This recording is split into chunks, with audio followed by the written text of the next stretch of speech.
विंध्य कल्पना में आपका स्वागत है। मित्रों, आप सबको जय श्री कृष्ण।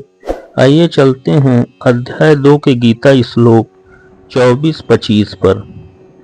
अक्षेद्यो अयम दाह्यो अयम क्लेद्यो असोस्य एव च नित्यः सर्वगतः स्थाणुर चलोयम सनातनः। कुछ संस्कृत शब्दों के अर्थ। अच्छेद्य है यानी ना टूटने वाला, अयम यानी यह आत्मा, अदाह यानी ना जलाया जा सकने वाला, अयम यानी यह आत्मा, अक्लेद्य है यानी अघुलनशील, असोस्त यानी ना सुखाया जा सकने वाला, एव यानी निश्चय ही, नित्य है यानी शाश्वत, सर्वगतः यानी सर्वव्यापी, स्थाणु यानी अपरिवर्तनीय, अचल यानी जड़, सनातन यानी सदैव एक सा। अर्थात श्री कृष्ण अर्जुन से कहते हैं, यह आत्मा अखंडित तथा अघुलनशील है। इसे ना तो जलाया जा सकता है, ना ही सुखाया जा सकता है। यह शाश्वत, सर्वव्यापी, अविकारी, स्थिर तथा सदैव एक सा रहने वाला है। इस श्लोक का यही अर्थ है। और थोड़ा समझें तो अणु आत्मा के इतने सारे गुण यही सिद्ध करते हैं कि आत्मा पूर्ण आत्मा का अणु अंश है और बिना किसी परिवर्तन के निरंतर उसी तरह बना रहता है।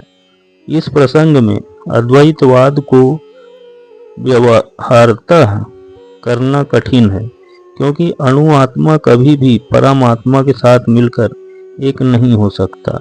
भौतिक कलमश से मुक्त होकर अणु आत्मा भगवान के तेज की किरणों की आध्यात्मिक स्फुलिंग बनकर रहना चाह सकता है, किंतु बुद्धिमान जीव जो भगवान की संगति करने के लिए वैकुंठ लोक में प्रवेश करता है। सर्वगतः शब्द महत्वपूर्ण है, क्योंकि इसमें कोई संशय नहीं है कि जीव भगवान को समग्र सृष्टि में फैले हुए हैं। वे जल, थल, वायु, पृथ्वी के भीतर तथा अग्नि के भी भीतर रहते हैं। जो यह मानते हैं कि वे अग्नि में स्वाहा हो जाते हैं, वह ठीक नहीं है, क्योंकि यहाँ कहा गया है कि आत्मा को अग्नि द्वारा जलाया नहीं जा सकता। अतः इसमें संदेह नहीं कि सूर्यलोक में भी उपयुक्त प्राणी निवास करते हैं। यदि सूर्यलोक निर्जन हो तो सर्वगतः शब्द निरर्थक हो जाता है। आइए चलते हैं श्लोक 25 पर। अव्यक्तो अयम चिन्त्यो अयम विकार्यो अयमुच्यते तस्मादेवं विदित्वैनं नानुशोचितुमर्हसि। कुछ संस्कृत शब्दों के अर्थ। अव्यक्त यानी अदृश्य, अचिंत्य यानी अकल्पनीय, अविकार यानी अपरिवर्तित, उच्यते यानी कहलाता है, तस्मात् यानी अतः, विदित्वा यानी अच्छी तरह जानकर, अनुशोचितुम यानी शोक करने के लिए, अर्हस यानी योग्य हो। अर्थात यह आत्मा अव्यक्त, अकल्पनीय तथा अपरिवर्तनीय कहा जाता है।